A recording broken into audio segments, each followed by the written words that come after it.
probably be. Where do you go live, on your page or on your group? I'm live within the Bookkeeping Beer and BS group and on our YouTube channel, but I'm not live as me because I'm still in Facebook purgatory. So I'm live as Jairus, who's my producer. Oh, you are? I think I'm live as him. How did you get to how did that happen? I got put in Facebook purgatory because I was encouraged a whole bunch to make some fishing content, which of course I'm like, hell yeah. Like, and I was encouraged by people that haven't even seen the Morshasters yet. They don't even know that this is like a space I have played in before. Oh, yeah. But they were like, hey, you talk a lot about ice fishing. You need to like post when you're out ice fishing, like throw some content down. And so I made a bunch of videos of like the whole process. And then I took, a pile full of walleyes into the fish cleaning room. And I posted, and I filmed that, me ripping through some walleyes, which like is pretty sweet content as long as you don't mind some blood and some guts. Yeah. But my title was "Slayed 'em. Now it's time to slice them." Oh, yeah. And when you do a Facebook Live, like I was just live straight on Facebook. When you do a Facebook Live straight, like that post also is just a straight up post without the video context. And so I think Facebook saw that post. That was what they flagged. So I'm in Facebook purgatory right now. Yeah, I will be honest with you. A lot of people get bent out of shape over that stuff.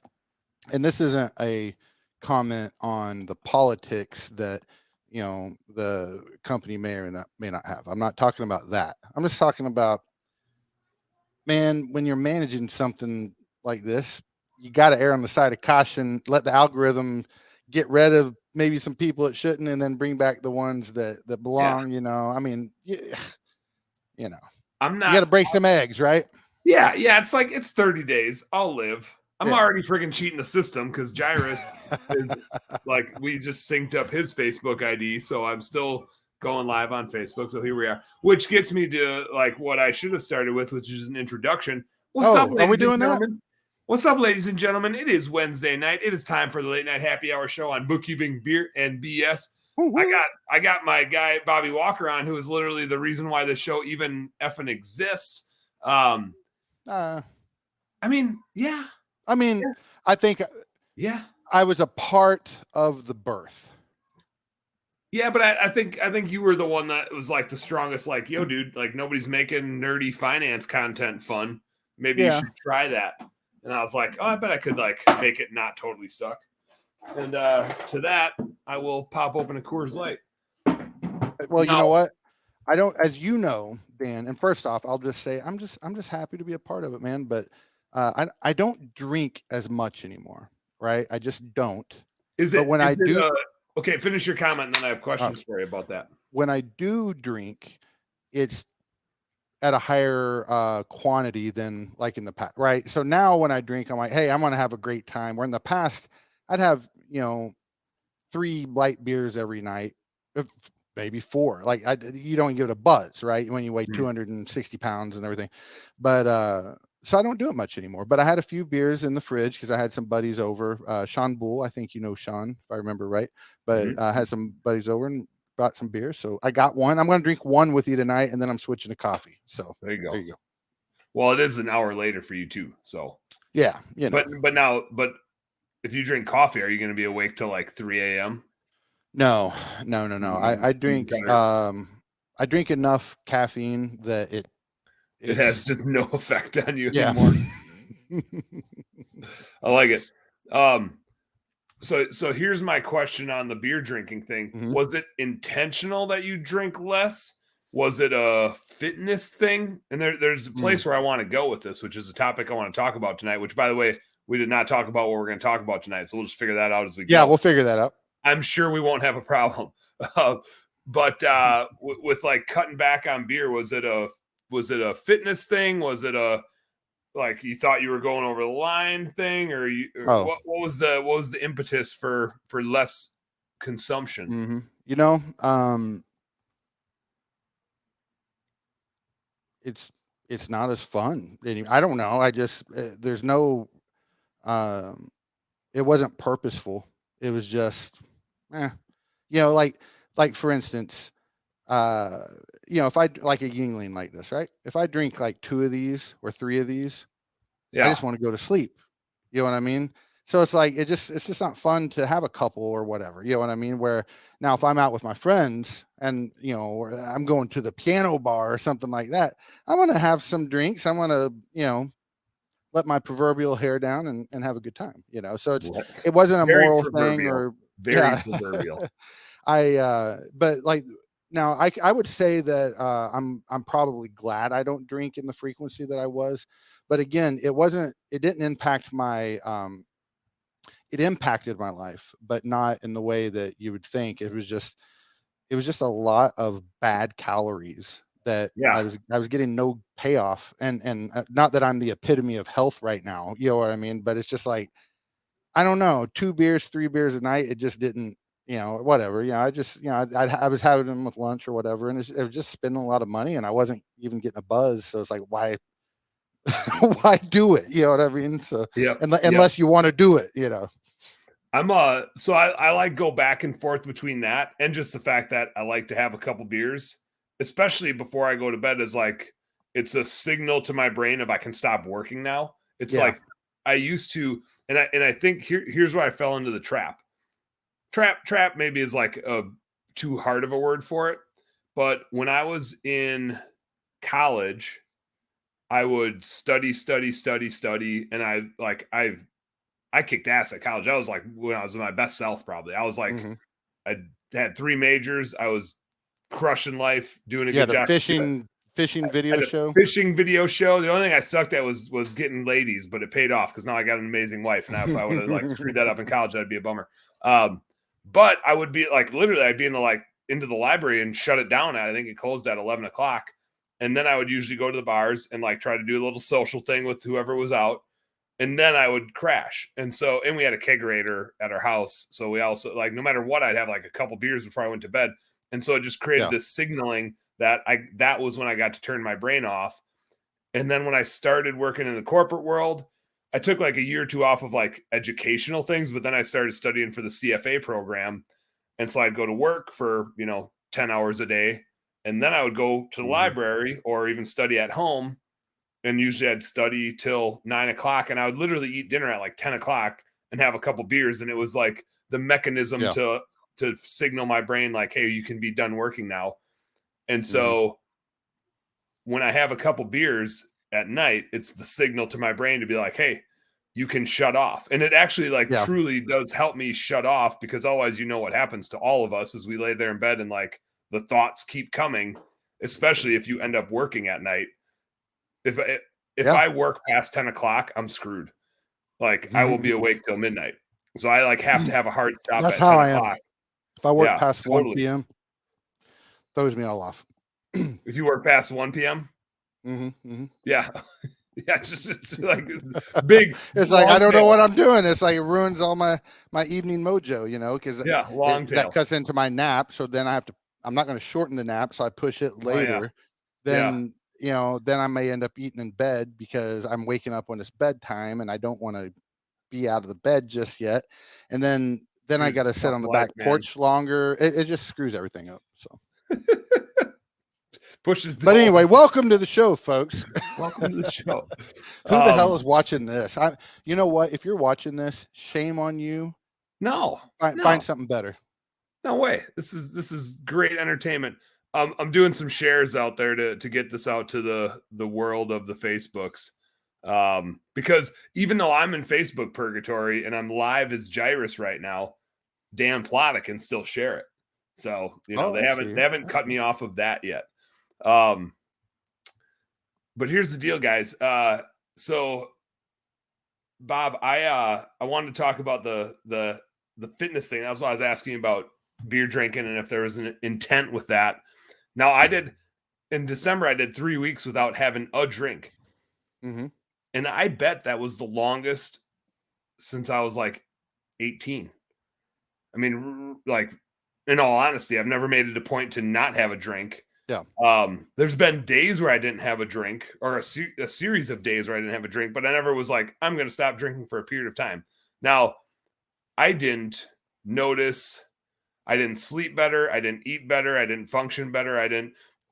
There was nothing about my life where I was like, oh man, this is life changing. And Yeah. in fact, the only thing that was noticeably different to me was like when I was around a group of people, I felt like I was less fun and I was having less fun, which maybe is a problem. But I was like, like maybe it's just because I'm from Central Wisconsin, but maybe it's just okay that I drink some beers. And that's actually a pretty big conversation because in my mind, like I'm like, what the hell's wrong with that? Right. I mean, Yeah. what's wrong with that? So I'm a more pleasurable person when I have extra chemicals in my brain. Sue me, I don't know. Yeah. I don't and I don't know if it's my perception of me, but I did when I was at BBB in December. Like I'm not at BBB right now. I wasn't able to go this time because I'm on freaking jury duty. But hey, hey, what's up, Bob? I put your comment up on the screen there for you. But it was interesting. I was at BBB and I got more comments about like, oh, Dan's not drinking. Well, that's kind of like I get why other people would not have a drink, but Dan not drinking, now the world of not drinking has gone too far if it's impacted Dan. Like there's the problem. This is getting out of control. This is cancel culture bullshit. But it was realistically like my effort wasn't to like there was part of me that wanted to make sure like, oh, am I an alcoholic because I drink beers on a regular basis? Like there's always just a part of you in the back of your mind that's like, do I take it too far? I don't think I'm not going to lie. And I think I can relate to you because like, I don't think you drink too much I mean, who the hell am I to say? I'm not like stumbling around as a drunk. Yeah.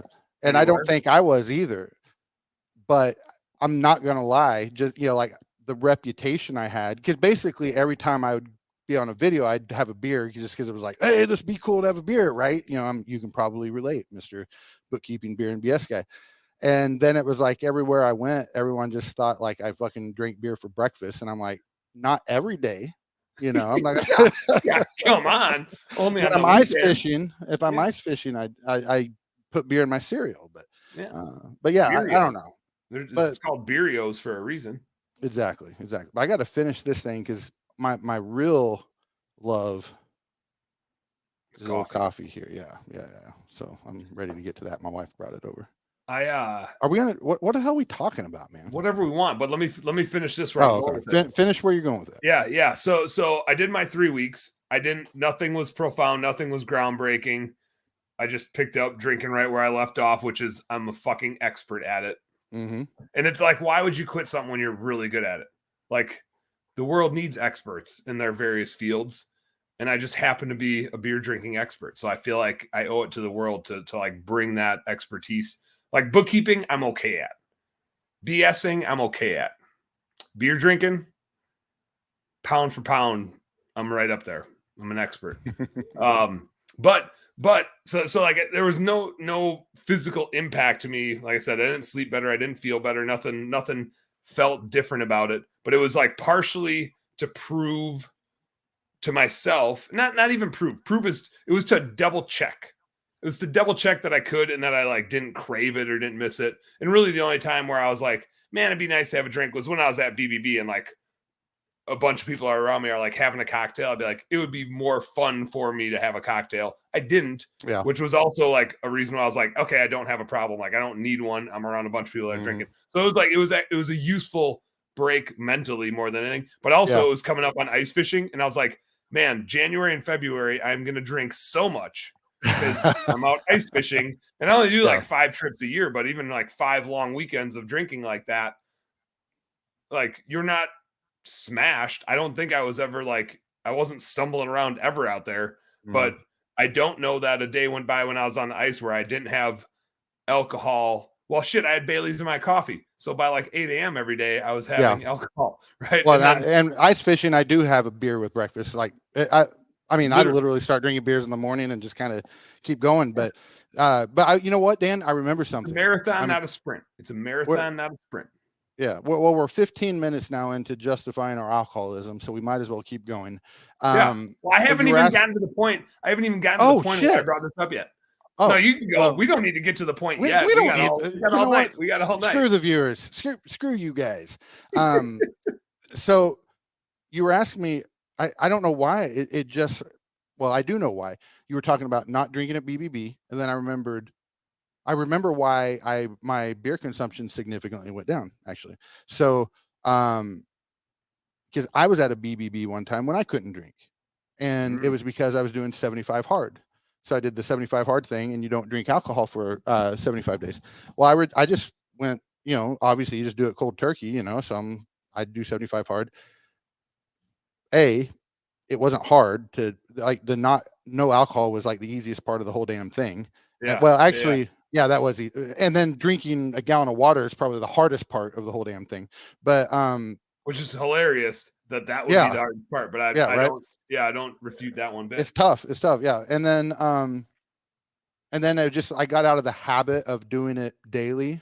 And then I was like, okay, it was just, Yeah. I was drinking beer at a habit, just like I do soda or, something else, We did get a question here. I think this was Molly Moran chimed in and said, how the hell do you ice? She didn't say how the hell. She just said, Oh, how do you? But I added the how in the hell. yeah. No, actually, what's How her do you name? ice Because fish in I Florida, just see Bob? Facebook user. What's her name? It was Molly Moran, CBF Molly. coach Molly. Oh, Molly's real easy. Now we can't do it all year round here in Florida, but basically we have to, like I'm in Orlando, we got to wait until November. And the Gaylord Palms over here always does this ice exhibit. And then what they do is they actually freeze like the koi pond area, cut a hole in the thing, pull a koi out, you go home. Now you've got a nice $1,000 koi, and they don't anymore. So easy peasy. But has anybody actually ever tried it? Well, it is Florida. I'm sure. I bet you Joe Shuttle has. So There's some redneck that like cut a hole in that ice and went for it full send. Yeah. Yep. But seriously about ice fishing, and I had to reflect. It was you were up here 3 years in a row for ice fishing. Yep. You missed year this year. 4. Year 5 is going to be amazing. It's going to be epic. We're going to slay them. So the reason why I was asking about the beer consumption, and you had the perfect transition into this, talking about 75 hard, is I'm reinvigorating 30 extra schmedium right now. Oh, nice. I like that. I'm 3 days in. I'm on day 3 of 30 extra schmedium. Schmedium, yeah. And my obviously 75 hard was my inspiration, but I'm not a all or nothing guy. I'm very much like if somebody wants to push a program on me, I'm like, fuck that. I'm going to do the opposite. Like the contrarian of me is like, oh, 75 hard. Like, I just don't have interest in that. Well, I actually understand why one wouldn't. Like the reason I did it, it wasn't because I thought that was the fitness program I needed to be on. Yeah. I was doing it because I knew I just needed a jolt to it was kind of like proving something to myself at the time. I just literally did it for the sake of doing something difficult, Yeah. What I end up running into is I have letdowns after I do like things with an end. And so I finished 75 hard probably about 45 days before my big crash. And I can't tell you that the two are the same, that those two things correlate. But I do have a similar trend as well. I think there's I need to build something that's sustainable where if I look at it, I'm like, I can do this almost until I'm dead. Like I could execute on this, and then it's a thing I can do forever. But I don't like to do, and I run our business the same way. I don't like to make huge pushes. I like to build a business model with like super steady growth that I can like manage and build around, that doesn't grow too fast and doesn't grow too slow, but grows at a pace. I won't say that's comfortable, but borders discomfort, but never like pushes way out of the comfort zone. Because every time I do, there's like a huge influx of dopamine of accomplishment, but it's not sustainable. And then there's a huge letdown for me. And so I look at 75 hard and it's like, I get it, but it's not for me. Like I know that's not a thing that I'm gonna excel in. I think I could do it. I just don't think long term it's mentally or like physically good for me. But I appreciate the discipline of it. And so I was like, how do I build a thing Yeah. Where and for me it's a little bit more about like the fitness and a little bit about the discipline, but it's like, how do I build a thing that's totally sustainable that also fits my lifestyle? Like, I am not going Hmm. to stop drinking, and I don't want to force myself to stop drinking, but I do want to have like a moderation or a goal or a threshold that I don't go beyond. And I'm probably not going to do this all year. I'll still probably take ice fishing off.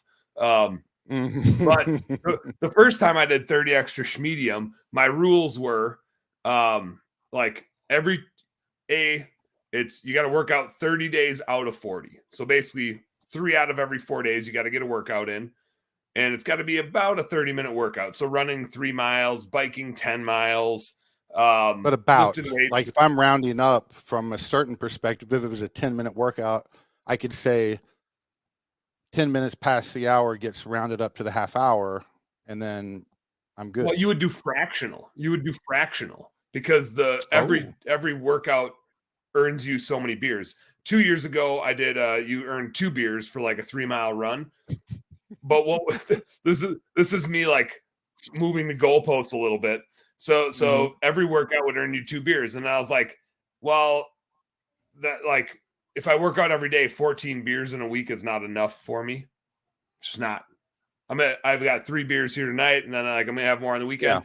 And so I would actually like build in bonus beers here or there, where like if you worked out like every 10 days that went by that you were on pace, you'd get a bonus beer. And so I built in all these like things where you got extra rewards, which were like that was your dopamine hit. Like you yeah. and it doesn't need to be a beer, right? Like Listen, for me, it's a freaking beer. But for you, it could be mhm, a bowl of ice cream or whatever you want it to be, right? I don't You need don't any more beer, Dan. Because if I was going to drink any more beer, it'd take 2 of me.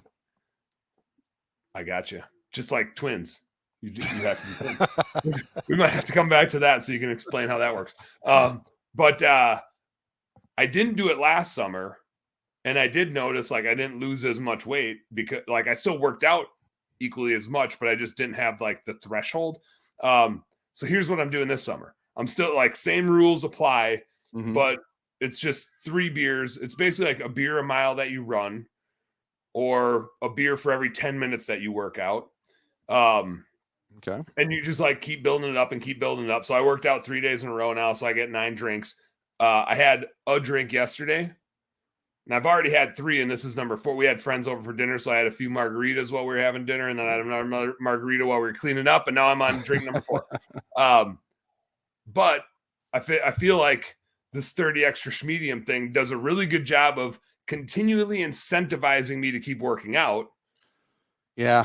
And so like there's a incentive to keep working out and a fast enough reward like that you get that dopamine hit, and I Yeah. can bank it and I can choose when to use it. And so I'm going for it again, but I tweaked the rules a little bit. I'm gonna see how it goes with a basically like a drink per mile or a Yeah. drink per 10 minutes of a hard workout. So we'll see. But I got my spreadsheet going. I'd be Listeners, impressed if you had an app. yeah, that's what I was gonna say. If enough people were like, dude, that sounds like the workout plan for me. Um, throw a comment in, shoot me a Facebook message. If there were enough people that were interested, I think it'd be worth building an app for. And then when you hit that workout thing, like your phone would go, like you get a beer sound, like the screen would foam up, like you had a beer every time you accrue another beer. So you could like totally gamify it. I do have a spreadsheet where I keep track of it because I'm a nerdy freaking accountant. But yeah, it's time for 30 extra schmedium, baby. We're Dude, bringing it back. you want to know something cool as hell that has nothing to do with what you're just talking about? Yeah, I guess. You're gonna like this. I just typed into Chat GPT. I said, "Tell me about the podcast Bookkeeping Beer and BS with Dan Plata." Dude, it spit out a lot of shit, dude. Oh yeah, Like, what did it have to say about what we're up to? well, here's what it says. It says Bookkeeping Beer and BS with Dan Plata is a podcast that focuses on providing insights into the world of small business accounting and finance. The podcast is hosted by Dan Plata. Let's get this part though. A certified public accountant with over 15 years of experience in the accounting and finance industry. As the name suggests, the podcast covers 3 main topics: bookkeeping, beer, and BS, which stands for business strategies. What the hell? Chat GPT? That's not true. That's not what you say, is it? No, Oh, never. okay. And I'm definitely not a certified public accountant. And then it says that you help with tax planning. It says the beer segment of the podcast is fun and lighthearted discussion about different types of craft beer. I think Chat GPT is pulling some shit out of its ass right now. This is great. Anyway, though. This is but great. dude, I know I just totally like sidelined that, but I recorded a podcast with Jeremy Brook like 4 months ago, right? Yeah. And you know Jeremy, he's a great dude. Is that's your latest one that you just released, right? I was just looking at it tonight. Yes, it just came out. And long story short, I just kind of forgot to put it out, right? So I have this little notebook over here when I do a podcast. I'll take it's right here, and I'll take little notes so that way when I go to edit, it'll remind me, what I need to do. Well, this is one I had a idea where I'm just going to insert the Responsibid ad in the middle of the show instead of just do it at the beginning. Well, I'm trying to get this thing out the door. I'm like, shit, I didn't record the commercial for that thing, and there's no good way to edit that out. So I had Chat GPT. I pulled it up and I said, give me a commercial or something like read a radio commercial to me for Responsibid in the style of Macho Man Randy Savage. And it did it. It freaking did it. So then I just did a Macho Man impersonation and read that script, and that was my yeah. Dude, it was awesome. Yeah. The impersonation wasn't awesome, but it was like literally just I was like, do it in the form of, or in the style of Macho Man, and it knew Responsibid. It did the Macho Man thing, and it was just beautiful.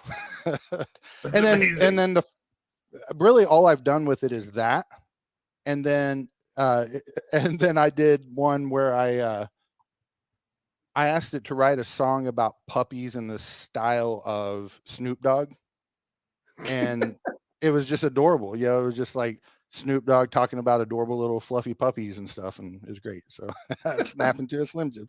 Yep. Yeah, Josh, what's up, Latimer? Ooh yeah, snapping to a Slim Jim. He's dead, isn't he? Not Latimer. Latimer's right here. You can tell he's alive because he just wrote a thing. Or if Latimer is dead, he died just now. He would. Or knowing Latimer, let's be honest, that ain't Latimer. He could be dead because he probably has Chat GPT powering his Facebook to look like he's out here hanging out with the commoners, when in reality he's, I don't know, he's probably in a Lamborghini or on a penthouse or something right now. Yeah. Somebody anonymously says this looks like trouble. Oh, it's Tyler Starkey. I'll call him out. Even the Facebook feed. So he's right. Tyler's a good man, a wise man. Yeah. Yeah, he's definitely right. But Macho Man is dead, isn't he? Randy. Yeah, he died a few years ago. Which did your alter ego Stone Cold wipe him out? Is that what happened? Jesus, took him out. No. Hold on, I'm gonna see. Chat. Let's see if Latimer's still on here. So, tell me about. Here, on. Josh. Why would either Josh or Chat GTP said auto response to GPT. This is actually Josh Latimer. Hello, fellow humans. Here, write a commercial about the Jamie Schmidt checking in too. What's up, Jamie Schmidt?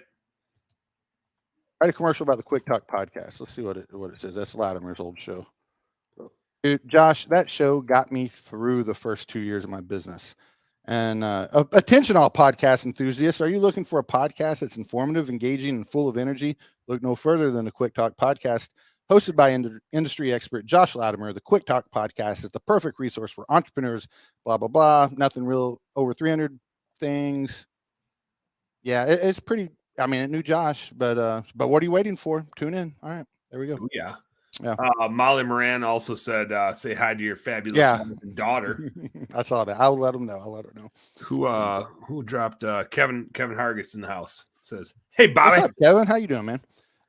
Did you see a while back, Chat GPT proved me correct about the 1,000 duck-sized horses and 1 horse-sized duck, right? I saw that, but then somebody else asked it, and it gave the exact opposite answer with like hilariously similar but reversed arguments. And it was just like, oh my God. Theirs was bullcrap. Mine was the true one, But I don't who know. says they're going to have dinner like with theirs me? better. I might allow it. who says they're going to come down here and have dinner and a chat GPT narration? Yeah, somebody chimed in, says, "Oh, Kevin says he's coming Mm. down, having All dinner right. with Bobby and having a chat GPT He's narrate probably it." he's probably good for buying dinner, so I'm in. I'm in. There you go. I have this like love hate with technology, but it's like more of a hate, but it's also a necessity. And Hmm. so I'm like not using Chat GPT yet, which I think is just me being older than I really am. But Well, I've just played with it just a tiny bit, but um, I'm not gonna lie. just this It, op- time it or in general, you're not gonna lie. just this time. Okay. I'm not scared, but I'm potentially scared. I'm cautiously terrified of AI. If that Yeah. makes sense, Yeah. which I know Chat GPT is not AI, like in the sense that what we really mean, but like this is so interesting. Like, I know it impacted like a school year this year, Yeah. but Imagine being a professor being like, oh fuck. yeah, You I guys mean, like this changed everything. I mean, this upcoming school year in college and everything. I mean, it's made a huge impact on our society. And then what are gonna be just those ripple effects? Like, what if it didn't impact us anywhere else? You know, um, I think if copy. I was I want to know this. I want your perspective on it too. Mhm. If you were like a college professor and Chat GPT rolls out, like would you still accept papers? What would you do to like combat the fact that it exists? Well, it, I'm going to give you two answers, okay? Because I don't think because right now I don't have the solution on my first answer, okay? But my first answer, I'd like to think that I could get creative enough and do one of these tricks. You know how teachers would say, "Hey, on my test, you get to use a cheat sheet, but it all has to fit on a thing that's this size," and then Yeah. everyone would like get the smallest little, Well, yeah. fonts or I whatever. remember just like, Yeah, yeah, which it wasn't even fonts back in our day. It was writing that shit, right? yeah, Well, we thought, look at this sucker, but the reality is we'd put so much work into cheating that we were learning the thing, right? So yeah, surely there's Chat GPT can't wash a house. Latimer says. yeah. I saw Um, that. I saw that. uh, Still can't wash a house. We're good. but so I would say there's got to be some creative ways that one could do that, right? What if there was a way to say, hey, you can use Chat GPT on your test, but you're the one that has to I don't know. I don't have that solution. But I so don't. I here's the don't feel follow like up it's a though. test issue. I feel like it's a hey, turn in a paper issue. Yeah, yeah. That's You why got I to write said an that. essay. The paper thing's a thing, but maybe essays are They might okay. just be out. They might Maybe just they're be done. maybe they're gone. Maybe essays are gone. Now I know it's not the same. Okay, but go with me here because it's not the same. In the same way that like chalkboards were gone. When everyone had their chalkboard, right? And it was like, well, how the hell people use pens now? They don't even know how to do their damn. Or it was the other way around. People are doing chalkboards. They don't even know how to do their fucking little feather pen thing anymore. Well, it didn't matter, right? Mhm. Um, you know, the world changed and people didn't know how to do those little use those types of pins. Maybe it's going to be the same thing where it's like maybe we don't need the ability to articulate ourselves on a 3,000 word paper or a 20,000 word paper or something because we now have the chalkboard that does that for us. But we've got to learn other ways to take that and then communicate from there. I don't know, but so anyway, the first answer was try to get creative, kind of like the little cheat sheet, and then the Yeah. follow up would just be uh, you don't assign essays or you only let people write essays in class. So they can do Chat GPT all they freaking want, but they'd still have to memorize the stuff and then do their writing, Mhm. over periods in class. Yeah, I don't know, man. Don't put me in the spot. Latimer threw his 2 cents and he said, "Old essays, you write an essay. New essays, the best Chat GPT prompt engineer gets the best grade." Yeah, and I mean, I like, think what's wrong? Well, I do know one thing is wrong with it. As I keep talking over you here, but hey, that's what you get for inviting me on the show. Um, uh, Barring the fact that the people in power could change what the AI is going to do, right? So let's pretend that would never happen. What's wrong with being the guy that comes up with the best prompts instead of the guy that came up with the best code? I don't know. If it gets us to where we want it to get us, maybe that's okay. I think in a pinch, if I was like a professor this year, I'd be like, no essays. You all have to get up and present on it. Mm-hmm. Yeah. And you got to just like, and the more technology comes out, the less you get to use when you present. Like you can't use PowerPoints anymore. You just got to get up there and know your shit. And so like you can use Chat GPT to give you bullet points, but like just like Chat GPT didn't know shit about who I am, Chat GPT might get your shit wrong, and you're gonna look like an asshole if you're standing up there trying to act like you know your stuff.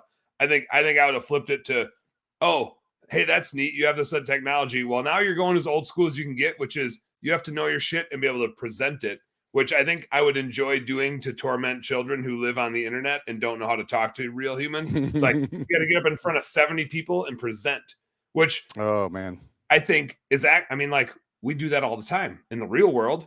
We go to a convention, we get up on stage and we present to people all the time. And you have to be articulate and you have to be able to think on your feet. I mean, we're presenting to a bunch of people right now. So I think that would serve those damn shysters pretty well. You know what? I'd do it. You just named the answer, because it's the language version of show your work in math, right? Calculators didn't make people not know how to learn math. You know, there's a way. So I don't know. That's all the AI shit I got. Listen, I'm gonna be real honest with you, Dan. Just this once though. The second time. Right now. Right? Second time tonight. If I've thought about this. Okay. Before or just now? No. Like I've thought about this a lot. I mean, you may have too. Right. Maybe. So let's go to the Matrix, the movie. All right. Blue pill or red pill? Blue pill, red pill. We still don't remember which one's the yeah, but it doesn't matter. It doesn't matter. Just so there was the scene where the guy Cypher, he was like the traitor of the good guys. He doesn't want to remember. Just let him taste steak again. And he was like, "Listen, man, I know when I eat this steak, it ain't real. I know it's just sending signals to my brain, and my brain's saying whatever." And he bites it, and he's like, "Ignorance is bliss," right? And I'm just thinking to myself, if I didn't know anyone in Zion, you know, the city of the humans that aren't in the Matrix, if I didn't know anyone there, and like my wife, for instance, that I wanted to live with, or my children, or whatever, and they were going to live independently, and the machines were going to live independently, right? So like I didn't need to go defend my fellow humans, right? Dude, I'm taking the Matrix every day, bro. You know, I mean, like every day. All day, every day, twice on Sunday, you know. If you were any better, you'd be twins, is what you're saying. If I was any better, I'd be twins. Yeah. Josh says the red pill is the truth. And he says that well, he essentially said, yeah, AI is coming and it's going to be used to control us. I mean, I'm reading into what he said, but that's definitely scary, you know. Here's the crazy thing is, if it's real AI, will even the rich and powerful be able to control it? You know, like is Ultron like the real problem, you know, at the end of the day? It's interesting. I kind of think so. I mean, if it's all powerful, or I'm sorry, not all powerful. If it's self-aware and it essentially, you know, I mean, if it's able to think at the speed of whatever processor it has access to, but you know, I don't know how this stuff works, but I've watched a couple of movies. I just don't see a man-made firewall, you know, keeping this thing out, you know? Yeah. Josh says it'll view us as ants. Yeah. And it's like,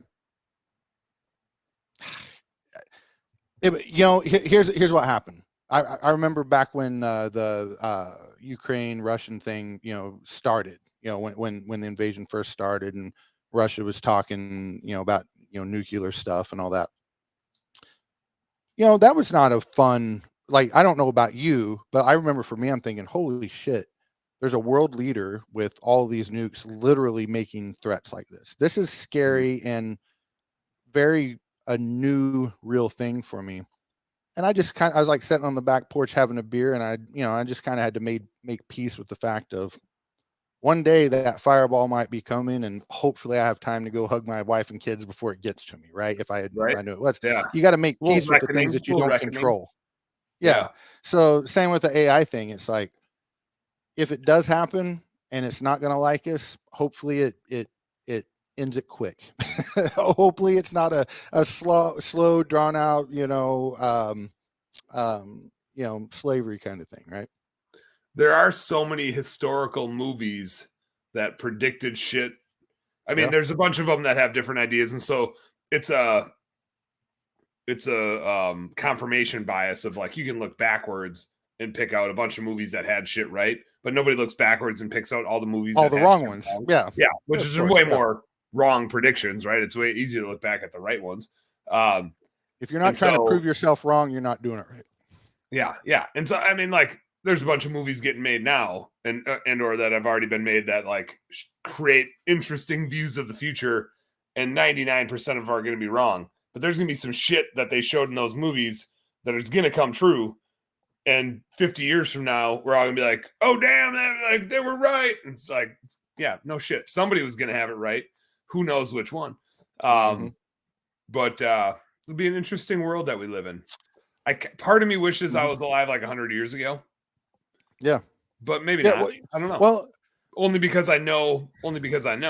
You know what? Right? Like the next 100 years could be fucking amazing, but it's also like super scary. Let me tell you where I'd like to live.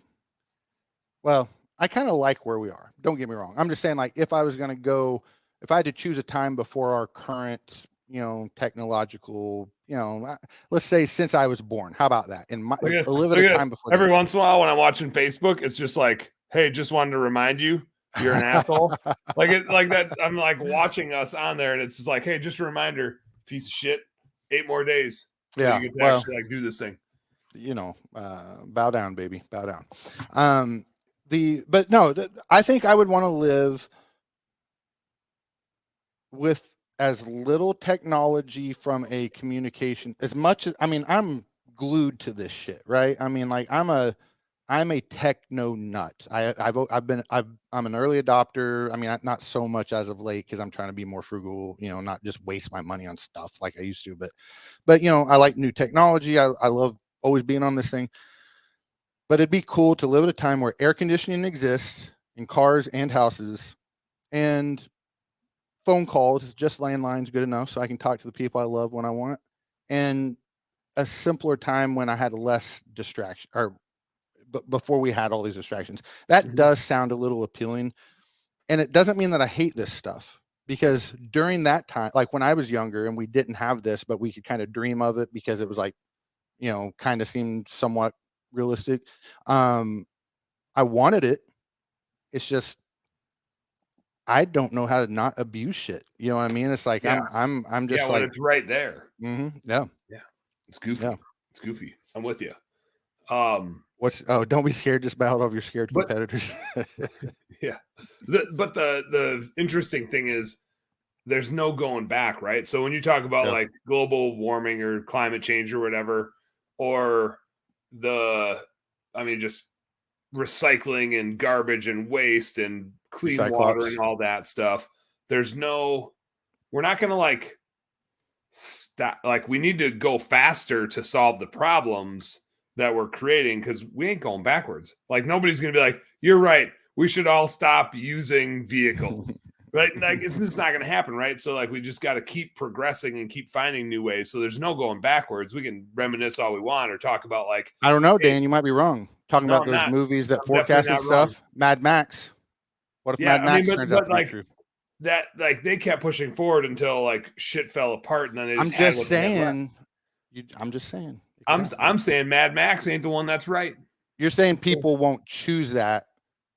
You might get forced into it. You might get forced into it, but nobody's gonna be like, "You're right. We should all fucking give up our cars and bike to work every day."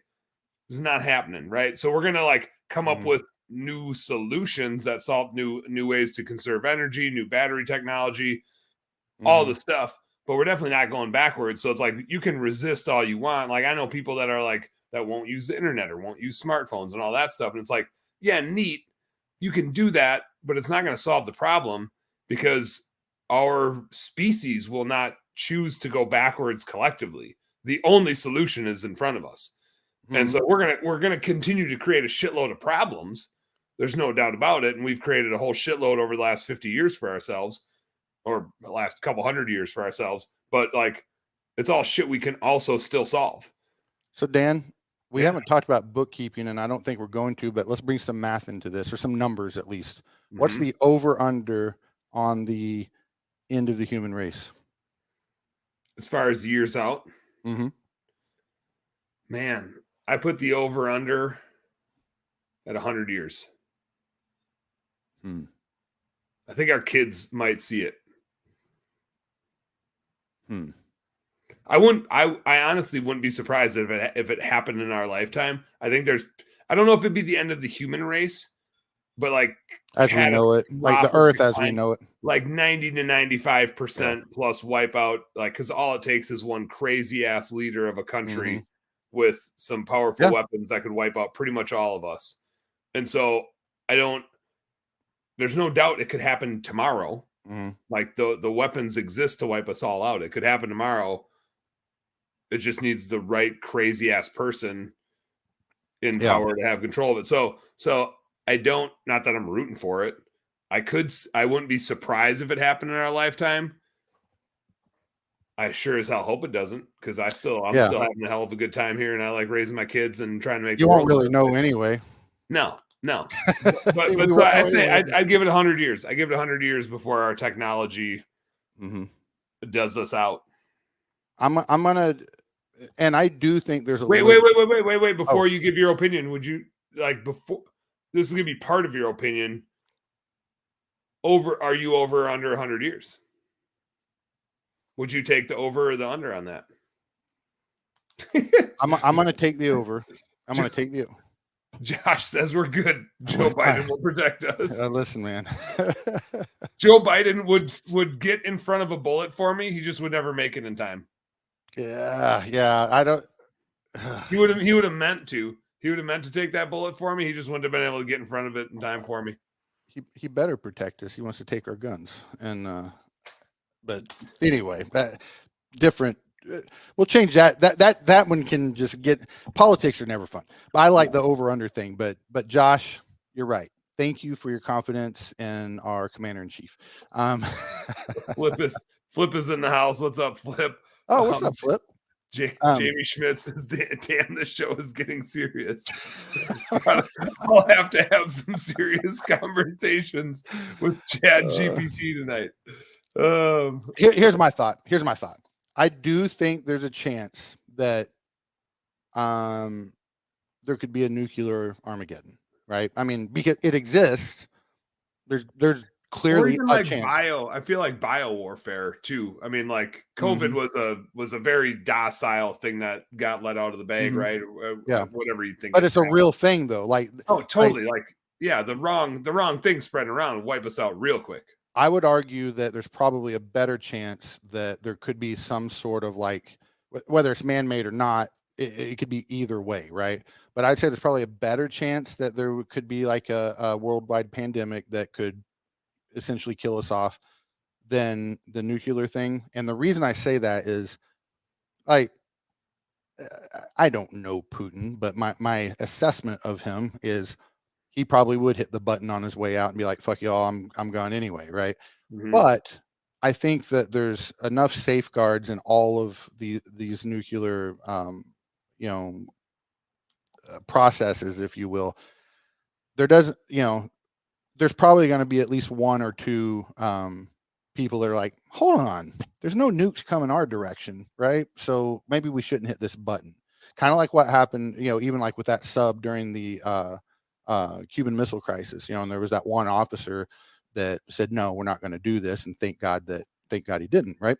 So I'm going to say probably not nuclear holocaust, maybe a pandemic. If we end, I think it'd probably be that. But I'm going to bet over 100, and I'm also going to bet this, that if we make it to 100, I'm going to say, baby, we're on easy street for about as long as we want, because I imagine the way technology progresses and what's happened, in the last 100 years right now, I can't even.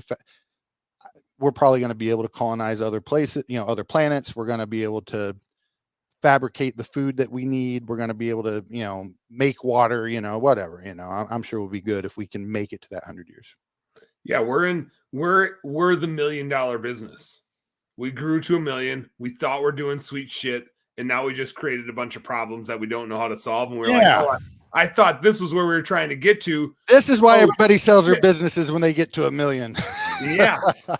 Oh, look what we did. Fuck, we gotta get out of here. Josh Latimer, why did you sell me this dream, man? Josh chimed in. Bottom line, we're all dumb small business owners and we need Jesus. Well, Dan, you can have my share of Jesus. All right. So all right, I'll take it. love you, Josh. Hey, love you, Josh.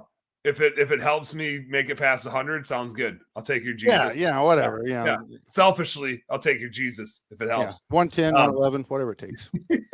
No, it's a super interesting conversation because I it's like you don't want to have your brain go there, right? Like I don't want to think about what like the downside of the future for our kids, but it does. I'm not a misaligned with your comment that I feel like if we can solve these problems, I don't know that it's easy street because we don't know what the next set of problems is. We just haven't been there. It's just like running a small business. You encounter a new set of problems, and you get to that set of problems. But we definitely have a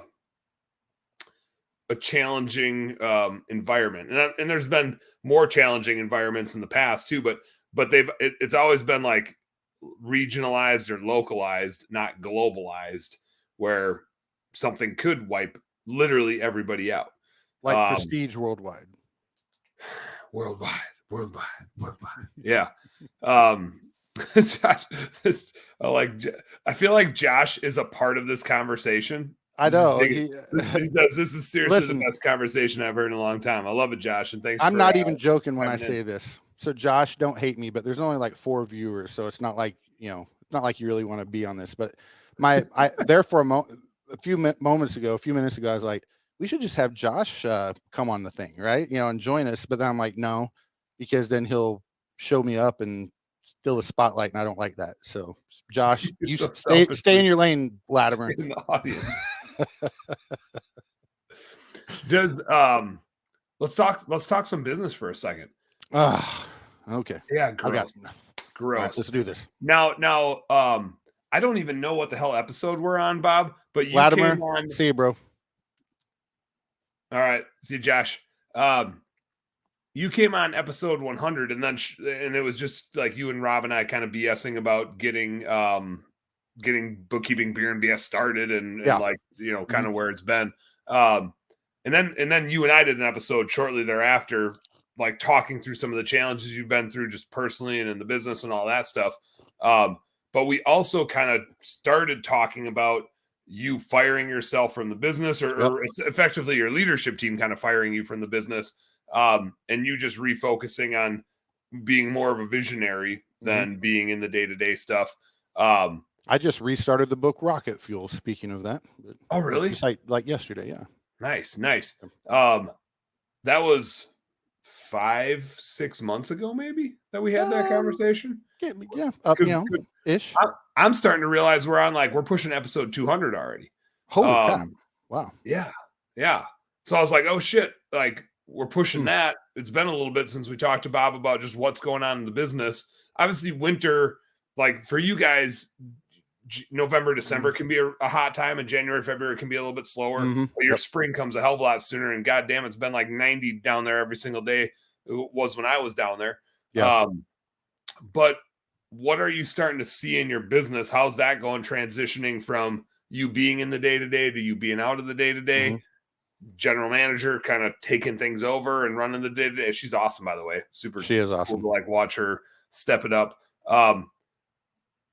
There's some business angles to that, but let me hit this side of it first. Like personally, what is that like? I mean, that's like a huge shift just for you as an individual of like giving up your baby a little bit to other people. And do they love the baby as much as you love the baby? How's it going?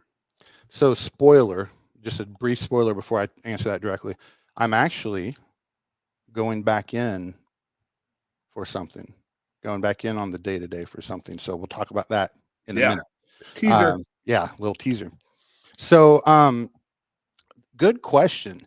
You know, I think that was like 4 questions, actually. I have a knack for that. I just like well, string them along. let me tell you the one I listened to, the one of the 4 I heard, which is, how has that been more like just personally, right? Not even the Mhm. business or anything like that.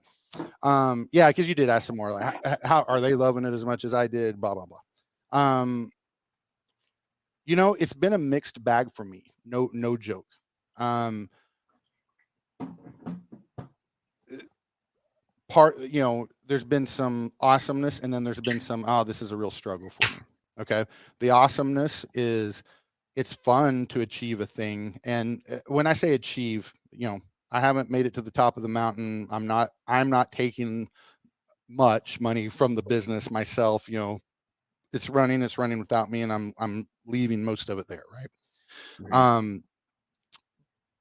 So the exciting part is like, just the idea of making a thing that you can watch it, you know, first it can't even crawl, then it can crawl, then it can pull itself up to the table, then it can take its first steps, and then it can like be walking without you. That's cool. You know, I mean, like there's a lot of satisfaction where I can just watch it from across town and it's doing stuff. So that's a very fulfilling thing for me. Um, where it's been a real struggle is, I'm struggling with my next actions right now. You Yeah. know, and they're like, it's some like personal weaknesses that I have, and I don't mean weakness as in like looking down on myself. It's just areas of weakness, and it's so like I've had a difficult time kind of getting some traction on what I'm trying to do, or maybe I should say what I'm wanting to do would be the better word. Um, you know, with my goals and stuff. And the truth is, some of that's related to mental health still. You know, because even though I got out of that big deep pit, I still fight my demons. You know, so that's still a reality for me.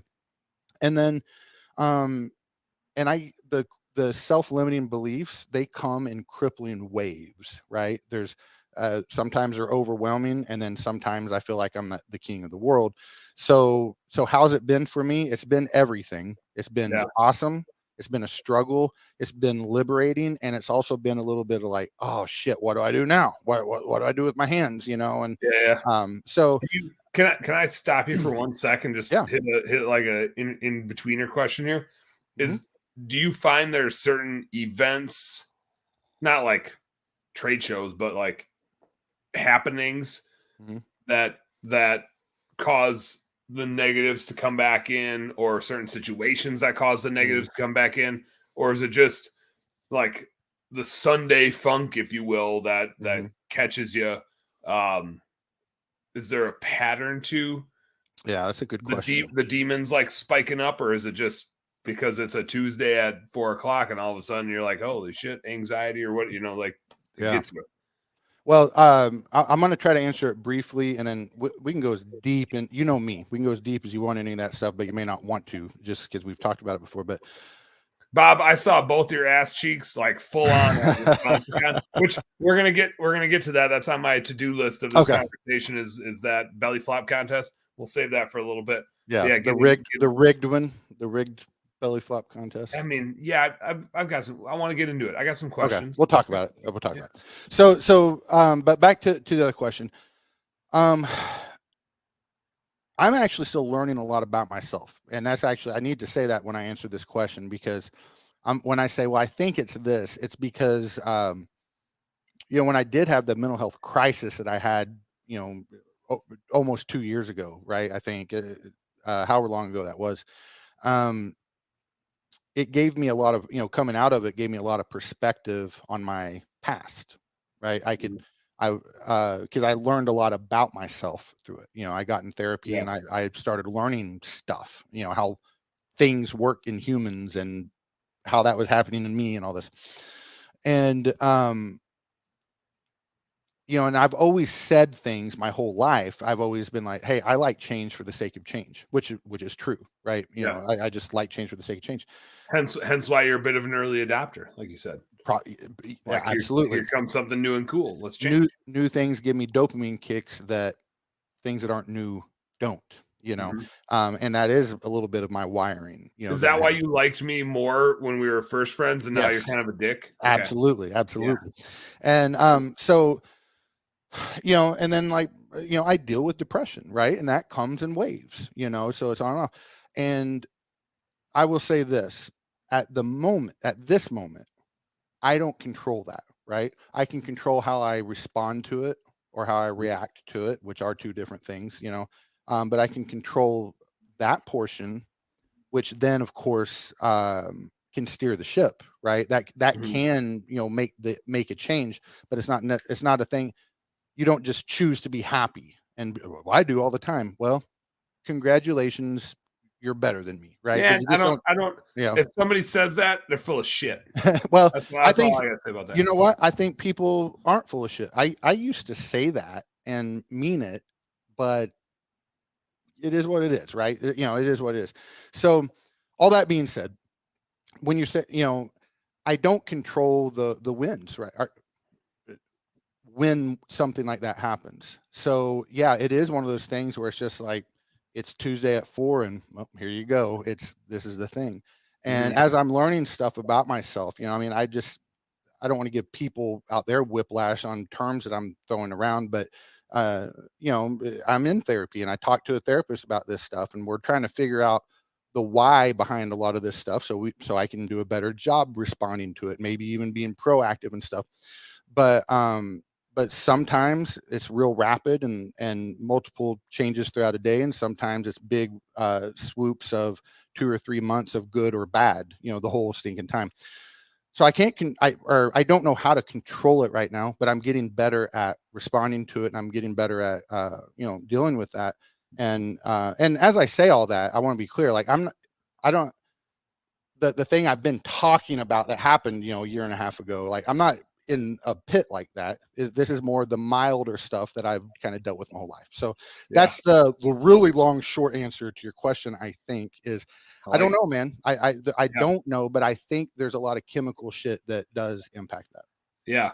I think as you say that, I question whether anybody can be proactive about it. Maybe some people can, but I like the way you said like react versus Mhm, respond because there's just there's times and I really appreciate Marty for this. She's really good mhm, at this.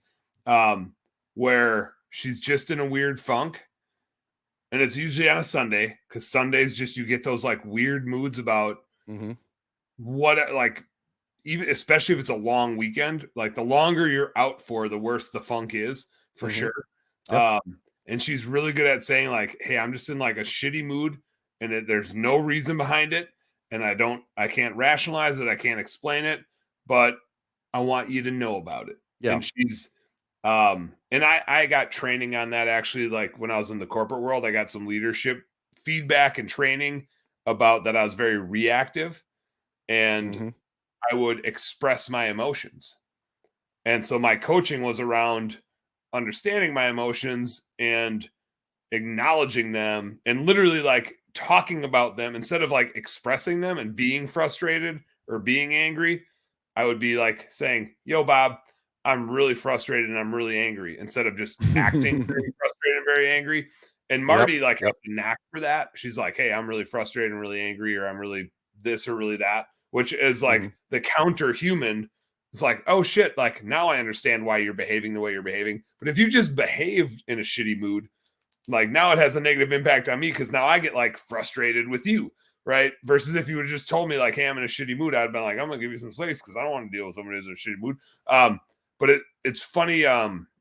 Like I don't know what you could do proactively. That would like Well, be an I awesome like skill there set are, I to can think of some things that are that could be right, and like with me, like I say, we just don't know, right? I haven't got that far to figure it out, but some people, like some people need medication to deal with their depression, right? Some people Well, need some Coors Lights. exactly. And Mhm. but so, when I say being proactive, well, being proactive could be getting the help you need and then taking the medication that betters your Yeah, life, right? That would be yeah, proactive. I got you. And like another thing for me, to be honest with you, is speaking of meds. Now, I don't have any sort of medication for depression, but I have got on medication for like ADHD, which Mhm. got, I always thought that thing was a lie. I always thought it was a bunch of bullshit. And it's like, whoa, it's a real thing, and I wish I would have known this 30 years ago, because the medication has made a huge, huge positive impact. And that's all happened since all this stuff. That's one of the silver linings that came out of what I went through, because I've discovered this other issue I have. And now I can sit down and work during the day, and it's not torture, right? If I'm Yeah. on this medicine. But I haven't been consistent on it. I'd get my prescription, and then maybe I'd be off of it, and then I'd be back on it and off of it, whatever, just Yep. kind of Yep. being Yep. lazy, really. Right. Yep. And, Not being proactive. exactly. But what I found is when I'm consistent on it, it actually helps me a whole lot with just my, the day-to-day, struggle with some of those demons. And it's not even directly related, So Yep. that's kind of what I mean, is just I'm trying to find what serves me best, and then I want to commit, to that. So, Yeah. but all that being said, I do want to be clear. Life's really, really good. I'm not sharing struggles that I don't think most people don't have, that I'm talking about right now. It's just that's my story of me trying to figure that stuff out. Derek Davis checking in with the peace sign. Says, What's up, "What's Derek? up? What's up?" That's me being Derek with his hands up. What's up? What's up, Derek? So here's a thing that I recognize, Bob, and I don't know if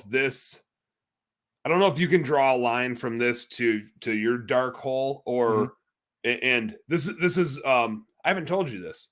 This is an observation I have about you now, Hmm, and okay. it's a reflection I have about myself, which is, and I think we all, it's actually how I close out my show, which is work smarter and harder, go earn some pride. Hmm.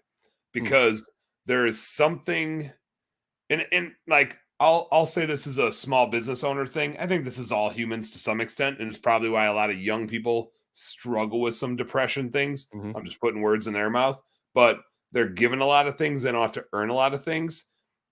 And there's this like privilege, or I deserve this thing. And Mhm. the more we have to work really hard for something and achieve it, the more pride we get. And pride seems to be like a fuel out of depression, of like doing big things and like accomplishing things. And so one of the things I see in you now when I watch you is you're more, even though you're like out of the day-to-day stuff in your business, you're more engaged in the business. And I don't know if it's like Mhm. cart before the horse or chicken versus the egg, like which came first. But I know for me, if I struggle taking time off, because I get down in the dumps when I take time off, because I'm not, and Mhm. I know I'm like accomplishing some clarity, but I really enjoy working hard. And so if I take time off to go on a hunting trip that's really hard, or a fishing trip that involves a lot of work, like I do a Boundary Waters trip where we're like going in 10, 20 miles and backpacking, hard work, then I'm fine checking out of work. But if I'm just like Mhm. taking a vacation and sitting on the beach and not doing anything, Yep. I feel worse. Like, Mhm. because I'm not, sitting still is not accomplishing things for me, and it does me worse. And I've noticed that.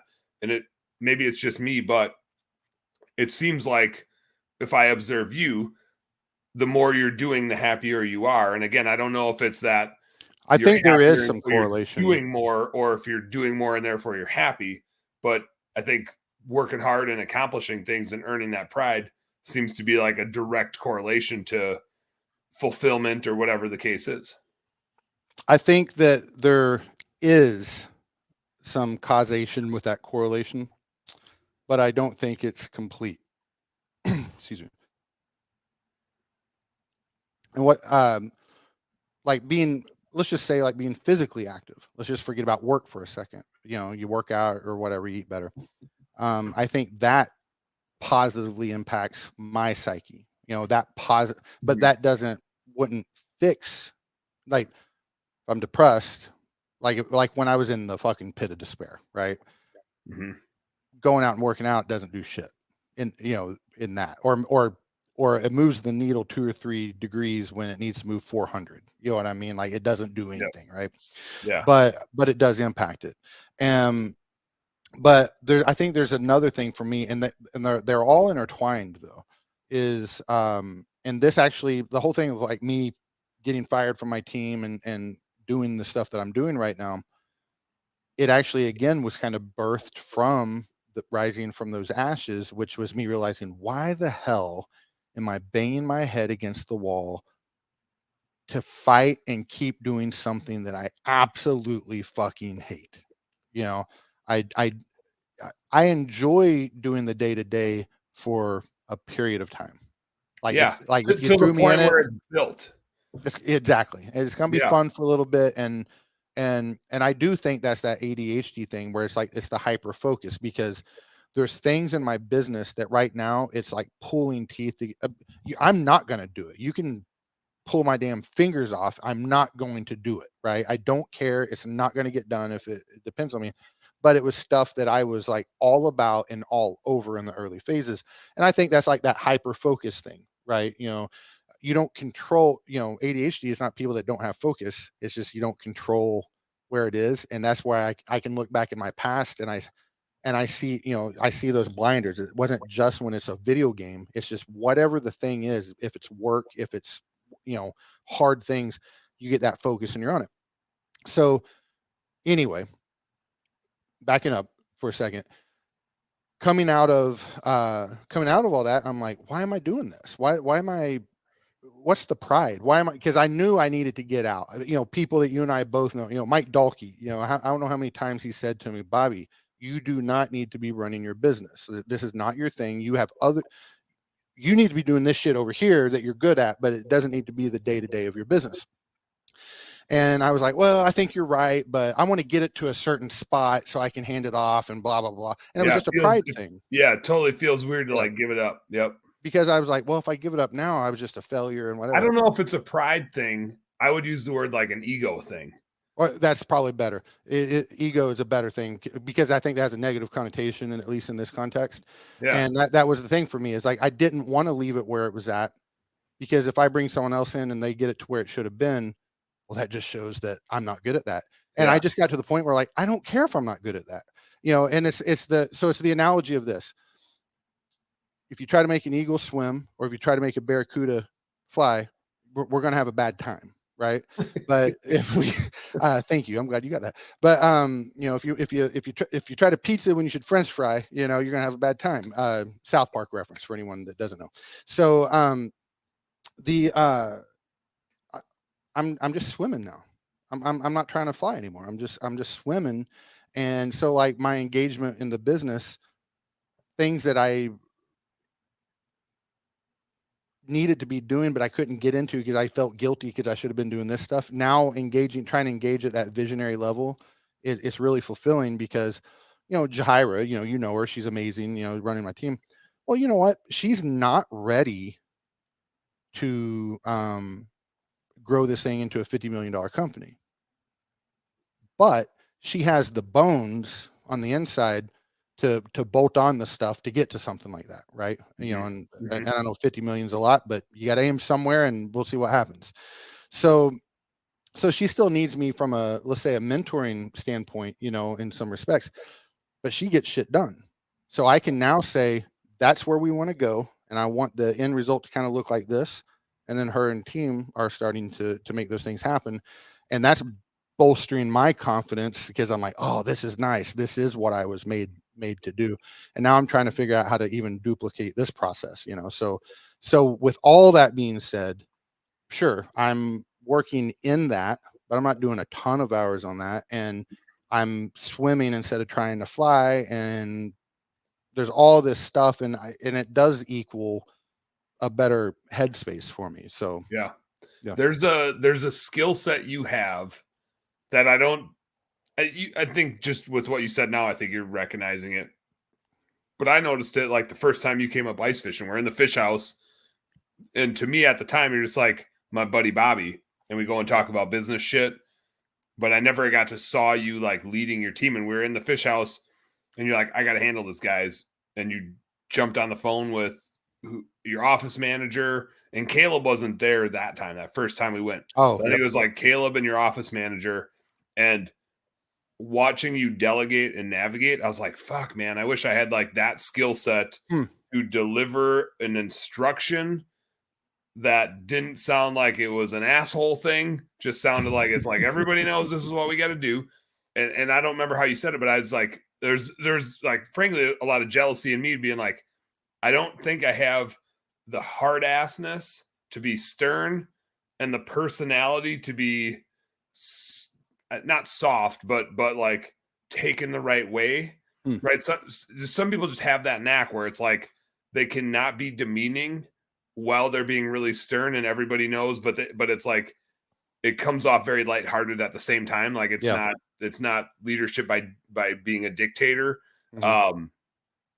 And so to back what you just said, like being the leader of that leadership team and being the mentor of that team and being able to like guide Jay into what she's doing. Yeah, she doesn't have all the answers, and that's fine. Yep. Like she doesn't need to have all the answers. She just needs to have somebody to ask when she has a question. But you do have a ridiculous skill set for being able to either like if you have a hard opinion on that thing or have some knowledge on that thing, deliver it, and you do it when we're talking about this podcast. Say like, I don't know, but Mm-hmm. like here's just some thoughts to play with, and here's a framework to work with. Like you just have a cool skill set in being able to do that without being demeaning, without being condescending, with being like uplifting while you do it. And I noticed it like the first time I remember like sitting there in the fish house and you're like sitting at the back table and I was up jigging, probably not letting you catch fish because you fuck it up. Probably so. But I thought that was super cool. And I think it's cool now to like hear you acknowledge it because I saw it. But at the same time, it's like, it doesn't matter if I saw it. You need to, for you to go where you want to go, like you need to be cool with that being your role in the company. And I think you're phenomenal at that. And I wasn't at the time. Well, and thank you for the compliment. And I would say I'm kind of streaky on that. There's times like I'm in the zone at times and I am really good at that. And then there's times that I'm definitely too abrasive, which is probably the nice way to say it. And but are you abrasive with Jay or are you just abrasive with Caleb because he's your son? I was going to add to that. I probably am. It probably shuts down a lot once you get outside of my family, which the truth is, I chuckle about that, but the truth is I've been way too harsh, with my family, and with Caleb and, jumping his ass instead of doing it the way you just described or something like that. Right. But I will say this. I guess I don't want to sit here and take credit and say, oh yeah, I'm the amazing. No one ever feels bad when I talk to him. I think I'm good at that. And I think that some consistency there would serve me well, but I like the path that I'm on. So yeah, there you go. Yeah. Now you had said earlier, you're dipping your toes back into some operational stuff. But not actually operational. Well, let's hear about it. What do you got going on? It's actually pretty short and sweet. So, as you know, I doubt it. By God, let me. Okay. I'm gonna keep this short as I'm dragging it out before I even get into it now. By the way, has everybody heard of the Hetty story? I don't know if I've ever heard of that. Dude, I don't tell that online. You did once, I think. I have once, but here's the thing. I don't tell the Hetty story. The Hetty story is probably like my most sacred. It'll be the most sacred legacy that it'll be on your tombstone. Exactly. Right. Here lies a man who told the Hetty story. Exactly. And telling it like on a live stream, I don't feel honors the story and I don't feel it honors my legacy. I think it's a little more personal, I mean, it's a true story. And so digitally, it just can't do it justice because you can't get the audience involvement in such a tale. Yeah. Maybe it's just me being old school. It's like, yeah, I like doing my thing on paper. I don't trust those phones to keep my stuff. Maybe it's that. I wonder what Chat GPT has to say about the Hetty story. Would love to see what Chat. So, but you're sabotaging me. I was supposed to be quick. So back to the business. As you know, we added landscape lighting about a year ago in the business, right? Probably a little longer than that, a year and a half ago, something like that. So you got, for those that don't follow you, know you, what you got going on. You got pressure washing, you got paver sealing, and now you got lighting. Yeah, lighting.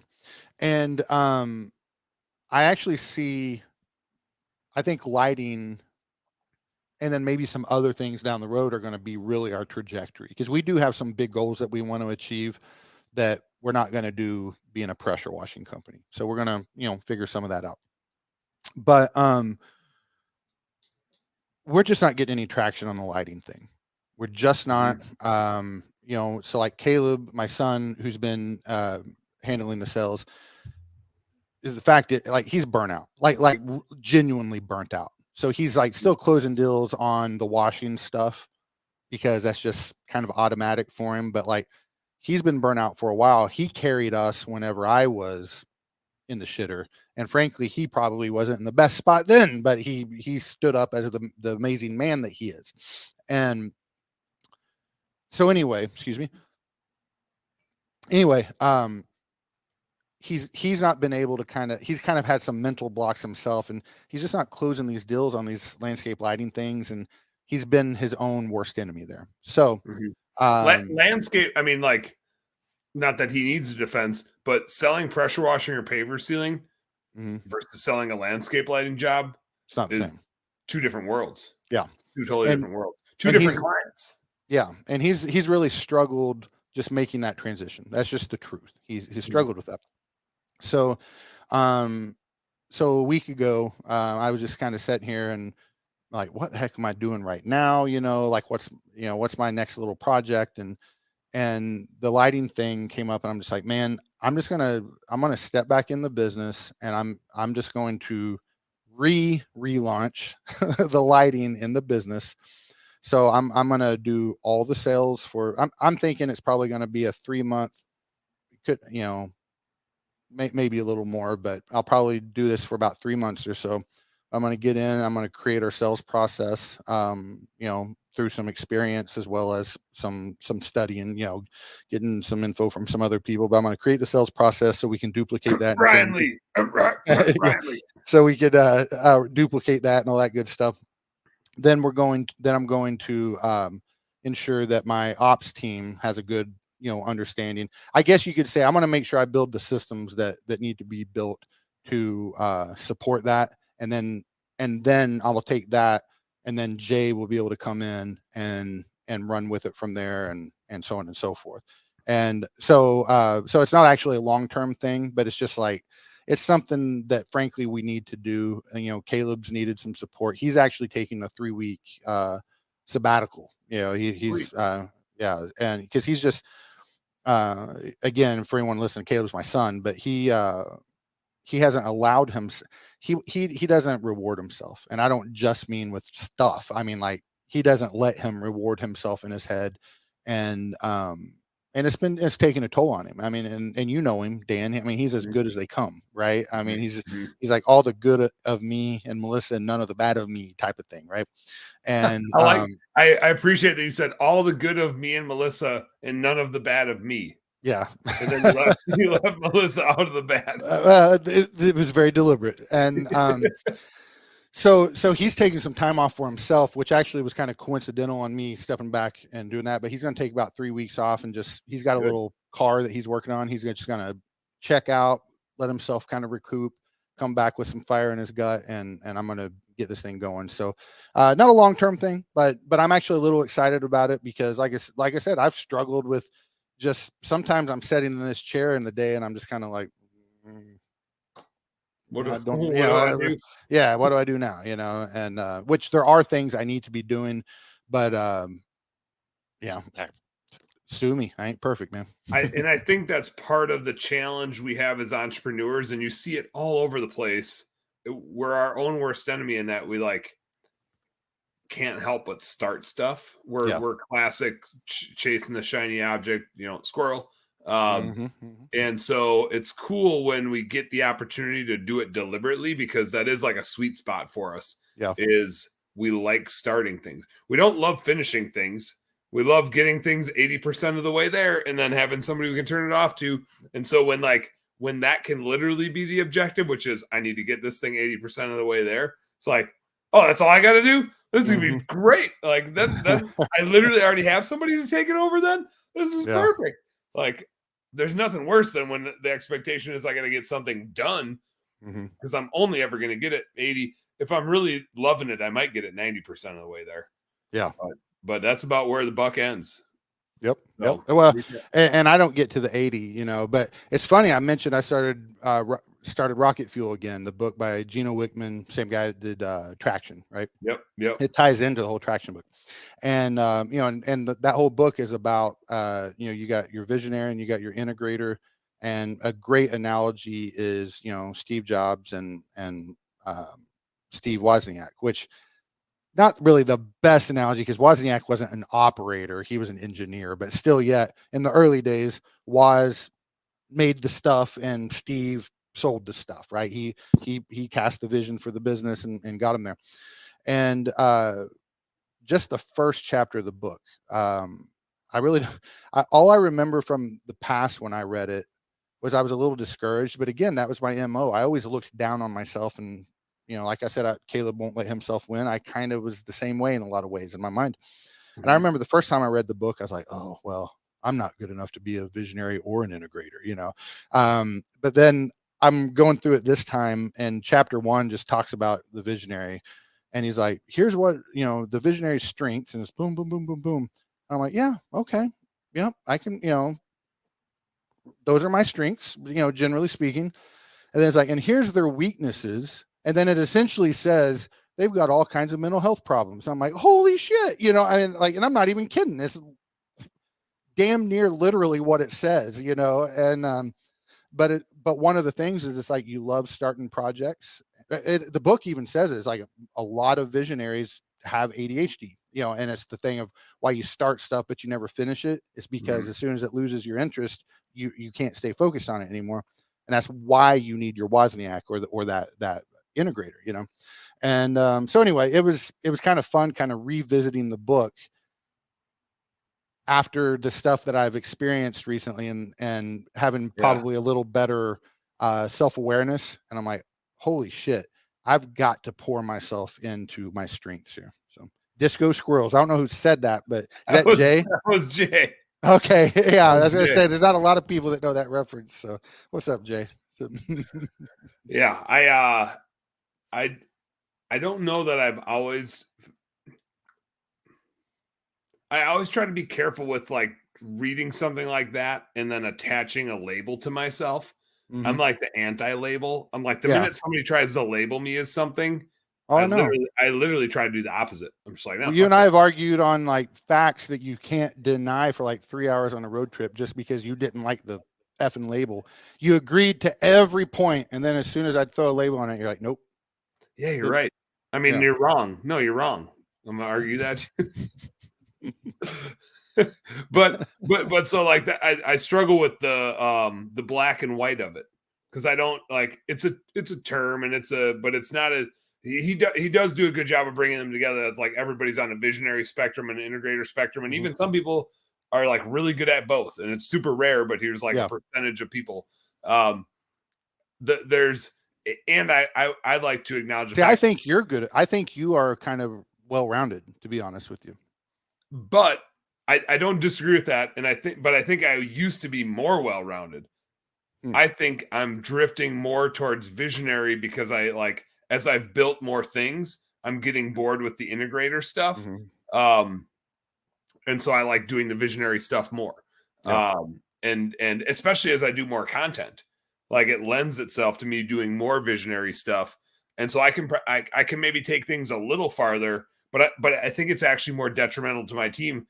It probably is better if I got it 50% of the way there and it was just very well understood that somebody else took it the next 50%. But I get stuff to 90%. And then I just leave it. And I'm Bryn, who's my admin, who you know, she will constantly like follow up with me because I will be on a meeting and I'll be like, we need to do this. And she's like, but who? And I'm like, I don't care. But if I say we, it means not me. Yeah. It means you guys need to figure it out. And yes, I know I'm the one with the knowledge. But if I said we, then it's not me. And Mhm. I'm not like, you guys decide who needs to You do it because I'm I'm not the interviewer. here's who it is. It's you people. Okay, which does not You include me. people, You you people need to people. do this. Call me back when you're ready or when you're done. Um, But I'll say this, Dan. I actually think there's wisdom in what you said. Like when you read a book like that, I'm glad you said actually, as if most of the stuff I say doesn't have wisdom in it. I But try to use my actually, words very carefully. this one time, Actually, this time, Dan, you've got some wisdom, but not taking it so literal or just black and white is wise.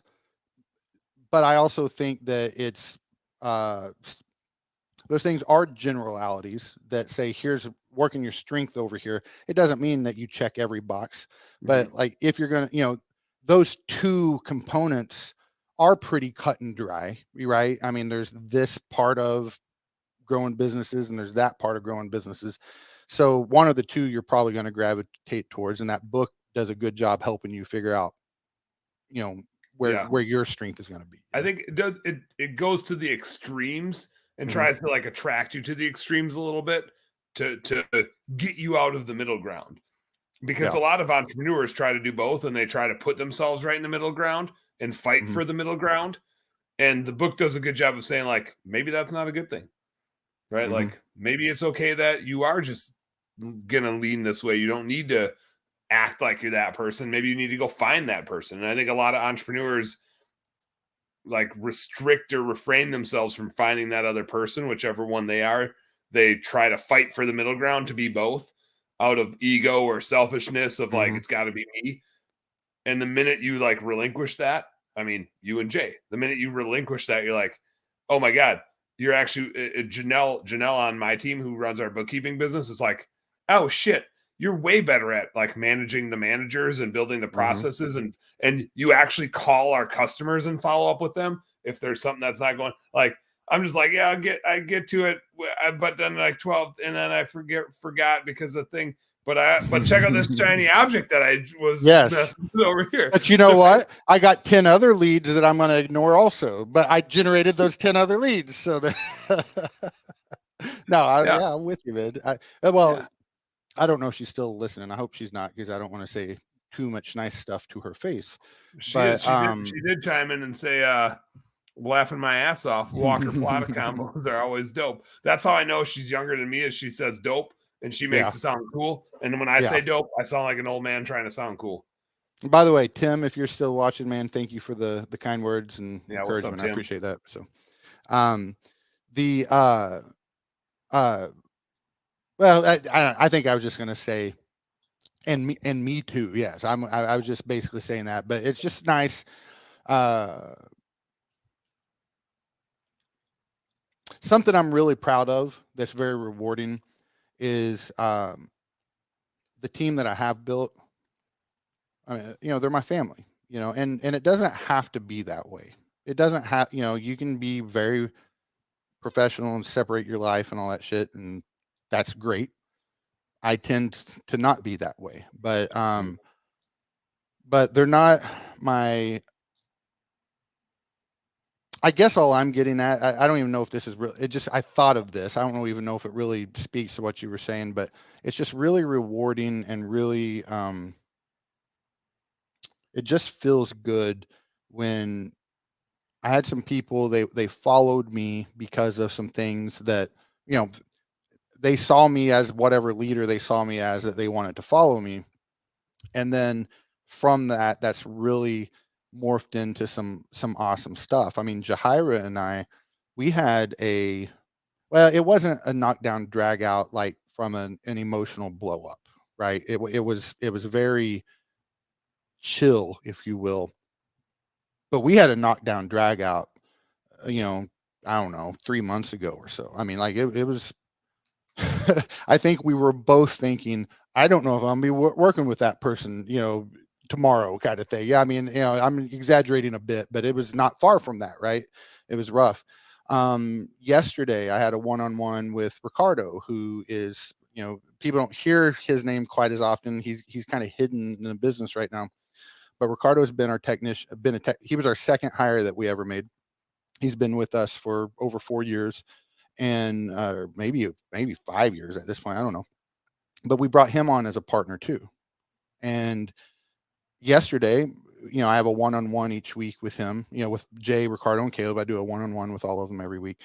And I was doing my one-on-one with Ricardo, and I needed to talk to him about some not fun stuff. Well, hell, you actually know, because I had asked your advice on it. Yeah. And of course, I'm not going to share it, but it was just some stuff that wasn't good. And, it's not a fun conversation to have, but it was a damn good conversation because we've built this great thing that we respect each other. We love each other.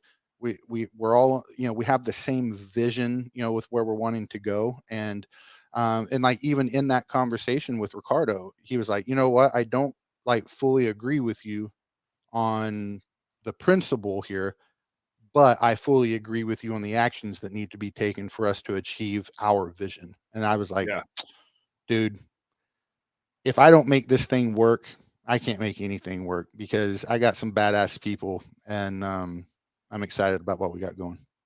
No, the being able to get like people aligned going towards that thing is, it's amazing how much faster it gets going and how much easier it is when it's not just you having to make everything happen.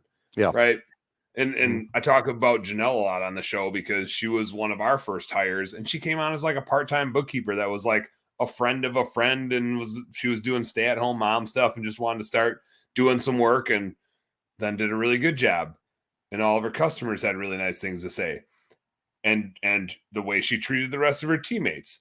And I remember, I'll never forget, I was like, I know exactly where I was. I was talking to her in the car, and my whole family was in the car. And I was just like, hey, Janelle, you're doing really good, but I don't, we're kind of just got you working like part-time right now, and you're crushing it.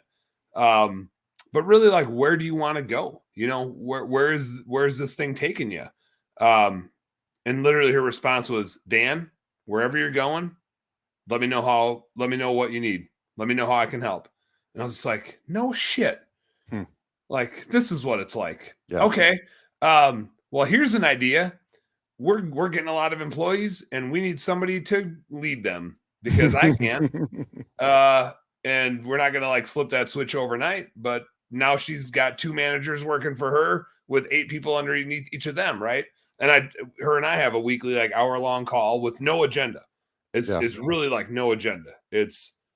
There's some bullet points of like, here's the shit that's going on in the business that we need to talk about for growth. Here's the things we need to talk about to like put, to patch holes in the boat.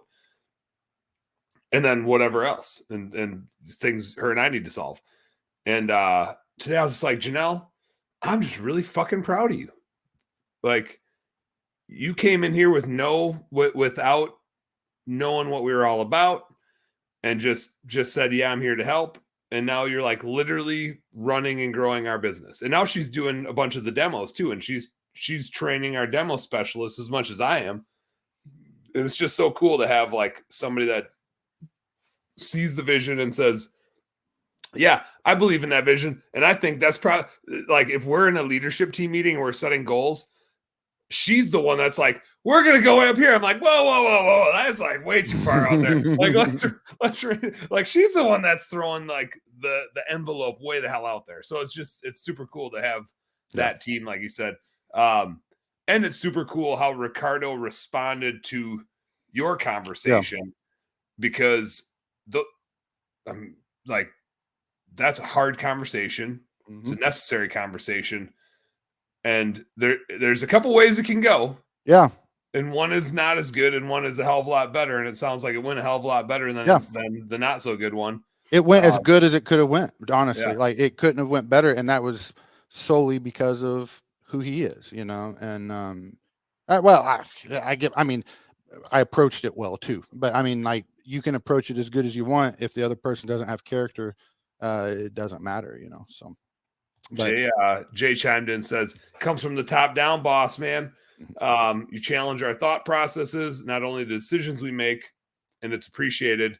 Being open to especially the conversations is not easy but beneficial. I appreciate that.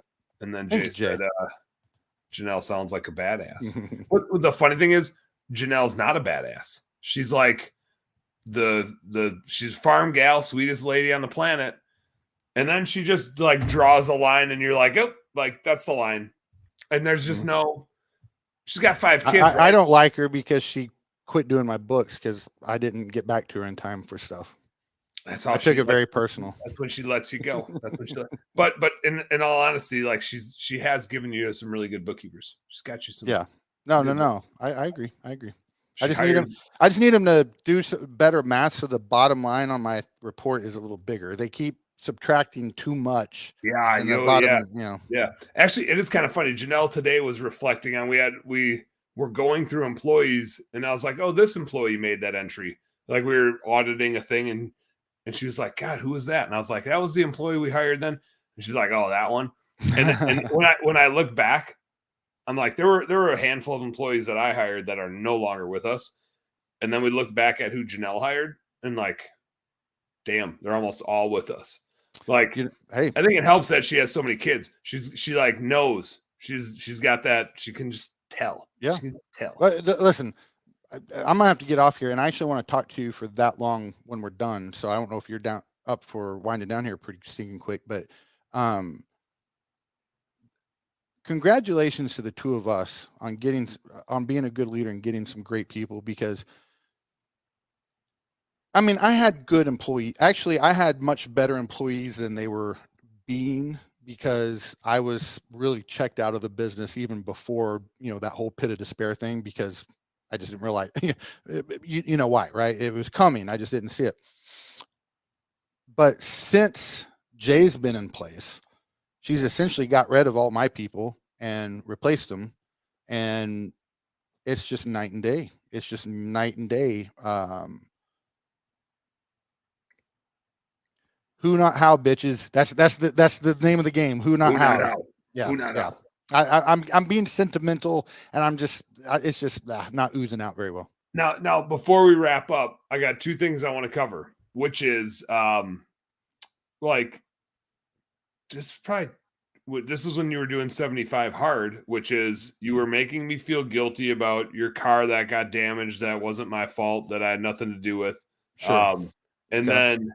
And then I was like, I think Bobby would appreciate a fishing pole. And you said, oh, Dan feels guilty about damaging my car, which I didn't damage, but I got you a fishing pole. Because you felt guilty for hurting my car.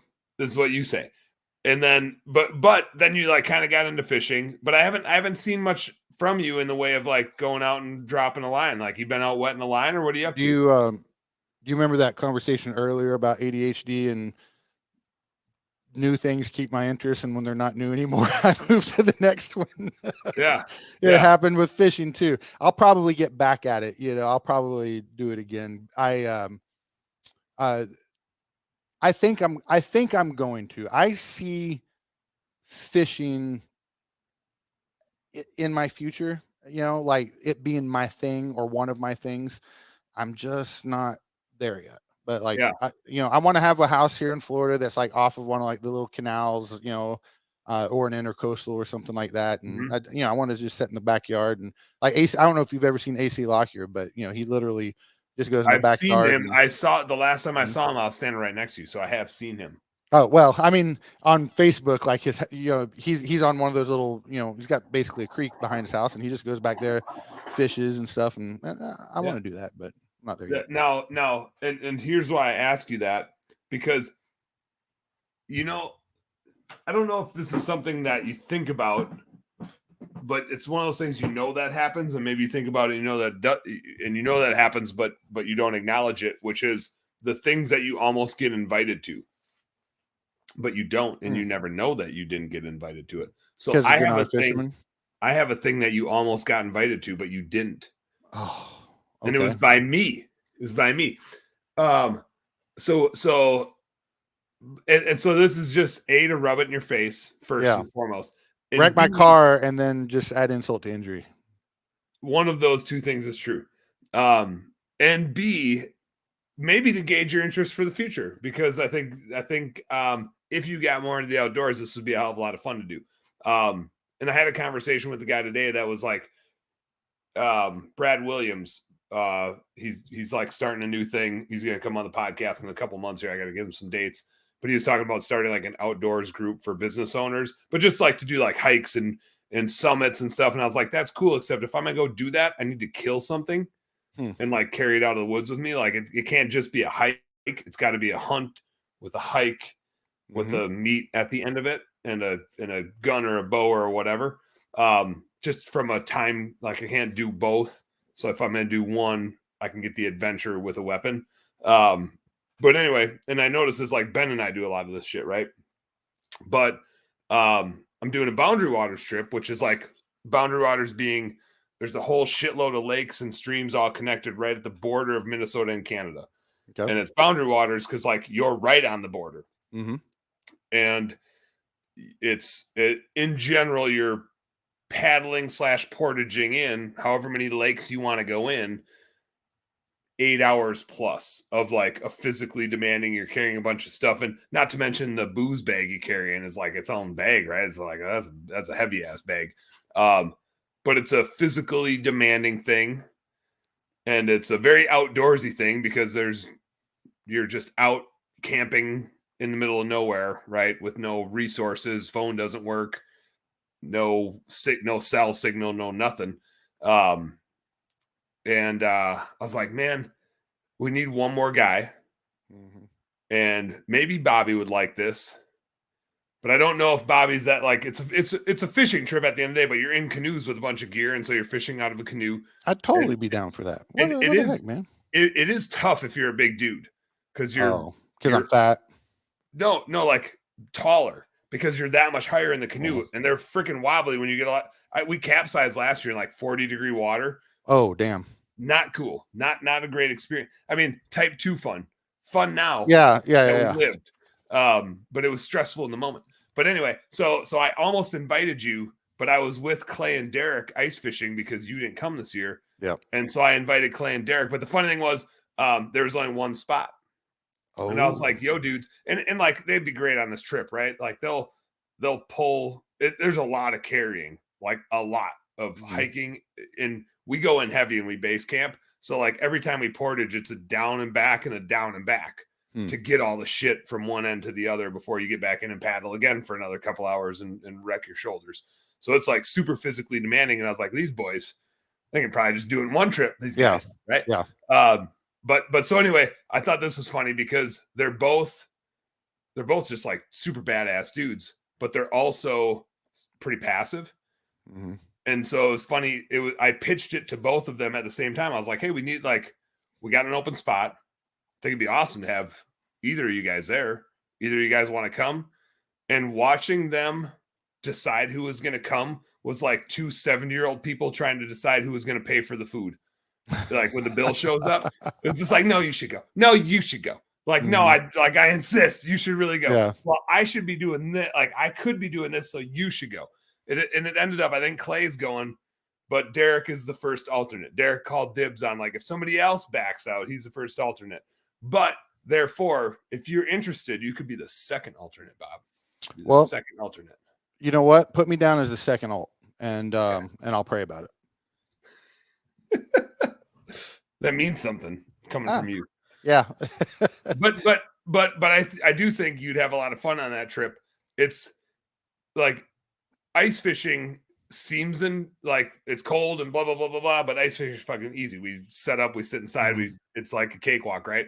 This is like the whole time you're working, right? You're either rowing, you're paddling, or you're carrying, or you're cutting firewood or whatever. You kick back by a fire, but you're constantly working, which is one of those like totally type 2 fun.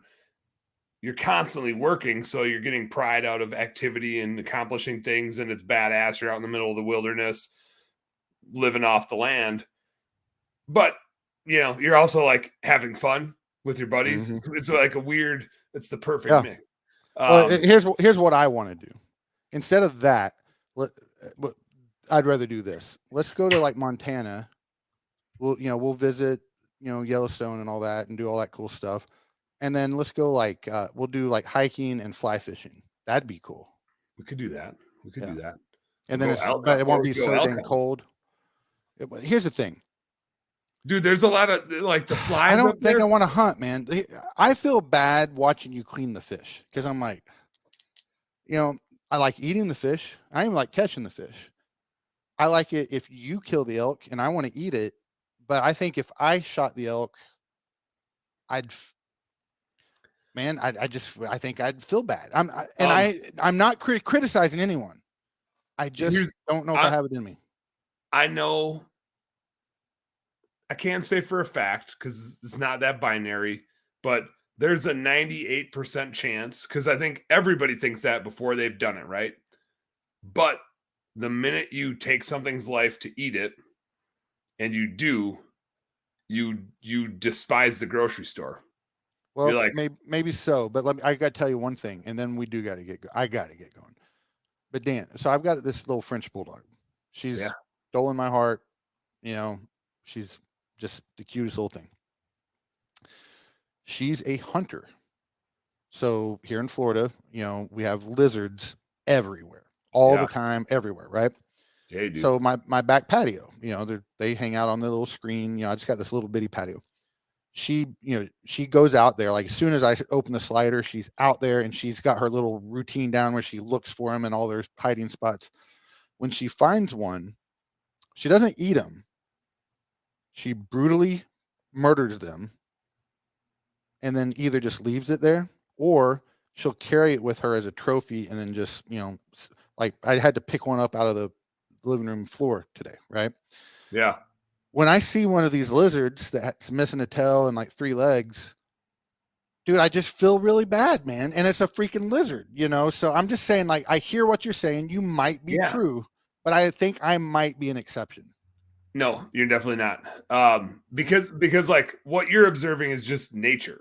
Like I'm a part of nature. humans aren't like that. I think we're definitely part of nature, but we have an awareness of like we need to use everything, right? So we don't just like kill shit to kill shit, right? I don't there's like the term trophy hunting gets thrown around and used as like a negative about hunters that put shit on their wall. Mhm. But the only reason a hunter puts shit on their wall is to tell the story later, right? Mhm. I don't know a hunter that doesn't like shoot something for the meat. There's I'm sure there's a few out there, but they're less than a half of a half of a half of a percent. Yeah. Like Well, even the ones that I'm go to not Africa hating. and go hunt stuff are using it to like feed villages, right? Yeah. But your dog is doing it as a display of like dominance of Yeah. territorial stuff. Like animals kill stuff for way worse reasons than we do, and Mhm. they're going to keep doing it whether we exist or not. So whatever the fuck they're doing is just what they Hey, do. I But hear everything you're saying, and I will feel bad. I'll still eat the hell out of it, but that's all. That's all I got, man. no, That's all I and got. all I'm saying is you're gonna feel bad. I feel bad every time I kill something because you're taking something's life. But like that thing eats a plant and it's taking its life too. Like everything needs to Mhm. kill something else to be able to eat, right? If cabbages ran away, I'd hunt the shit out of them. Hey, mommy, Right I now I tell still you, guard hey, right now I mommy. still garden the shit out of them. Mhm. Um The there's something about circle of life. getting your own food. And I think if you went and did it, even if you were just along and somebody else shot it and you carried it out, like when you see the process and you're like, nobody ever touched that except for me.